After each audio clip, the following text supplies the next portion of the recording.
Luzon ng Maynila, Yorme Isko Moreno Donagoso, kasama rin po ang ating buti Vice Mayor G. Atienza.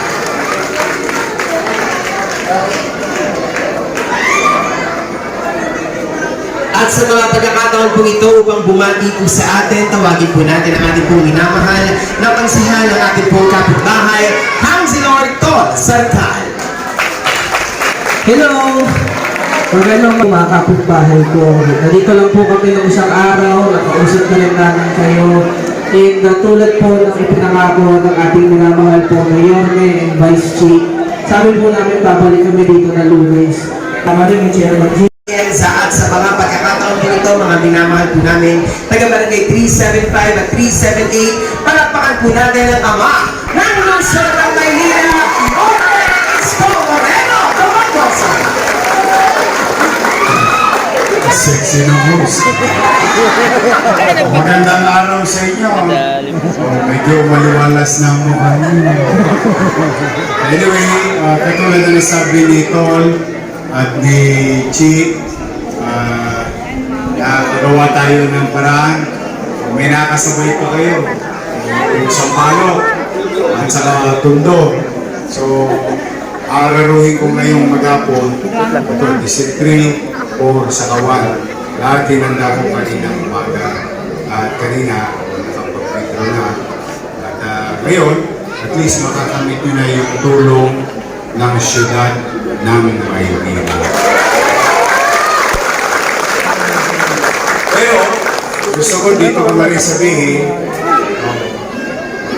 na-excite naman ako sabihin minsan pagka para sa tao, mas excited ako.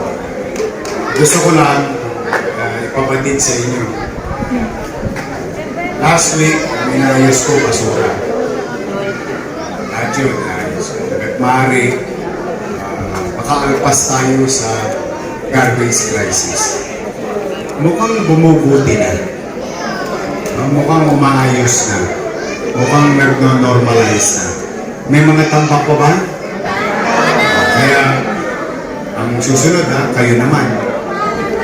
Kayo naman, ibig sabihin, huwag tayo maglalabas hanggat hindi.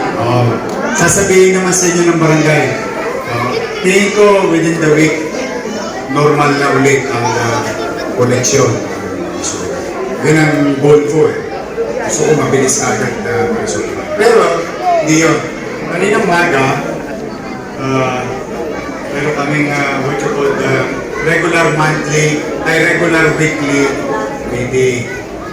O de hecho, gusto ko ipabatid sa inyo na yung pinoproblema natin sa 6 na ospital at health center na wala tayong gamot. Pag pumunta kayo ngayon doon, totoo ko dyan. Pagka mangyari, yung suliranin na yan naman ang tatrabahuin ko ngayong linggo. Sabihin, ito ko na sisira. Nakahanap ako kanina. Almost,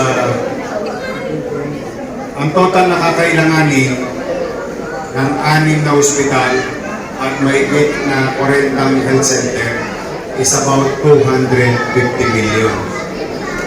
Okay? Kanina, nakiusap na ako sa mga supplier. Kasi wala na tayong supplier. Ayaw na tayong padala. Bakit? Manunuba tayo eh. Nasuba. Pero sabi ko kanina, inayos ko na, sabi ko, o sige, kung ano man ang obligasyon, simula June 29, paatras. At kung ano ang magiging obligasyon ko, simula July 1 hanggang December 31 bilang bakante.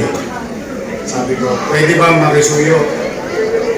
Lalhan na kami at sisiguraduhin kong babayaran tayo kung ano makukonsumo ko ng July 1 hanggang December 31. At kung ano naman ang lumang publikasyon, bubumbayin ko na lang kayo. Gulo-gulo. drops hanggang sa makarecover.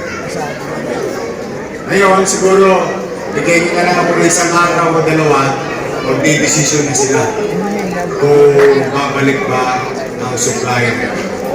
Gusto ko matulog kayo maintain, manatag kayo, lahat ginagawa ko na mag-normalize na ang supply ng gamot at gamit sa ospital natin. Kaya mga lolo ko, nanay tatay ko, siguro yung mga maintenance nyo, saka yung mga test pool, yung mga vitamins, siguro mga isang araw, dalawang araw, i-announce ko naman kung sarado na. Kaya lang excited lang ako na i-share sa inyo as a matter of hope. Alam ko, nahirapan ang damdamin nyo ngayon, nasubukan kayo. Kaya baka mangailangan kayo ng gamot. At least, meron na kayong tinatanaw. Meron na kayong tatanawin na unti-unti nang nagbabago at naayos ang problema ng lungsod. So, mag-ready na kayo, mag-gayak na kayo. Pag-announce ko, meron na, perahin na. Kasi mga maintenance ng mga lola ko, sa vitamins. So yan ang update ngayon. Ang after niyan, ang susunod ko naman ayusin yung pananalapi. Basura, gamot, tas pananalapi. Hanggang sa for the meantime ngayon, gusto lang namin ipatotoo sa inyo na kayang kumilos ng gobyerno na mabilis. Kaya. At kakayanin natin. So muli kami nakikisa rito at tatakbo na ako sa District Court ng Mariksan din na pinakarap na katulad ng tinatawag. Iingat kayo. Nasabi ko na ba sa inyo kung magkano na ngayon? Hindi ba? Bawat nasunugan na pamilya, 15,000 pesos. Hindi na 10,000. Yung mga, ano naman, water damage, 5 bulig pa rin.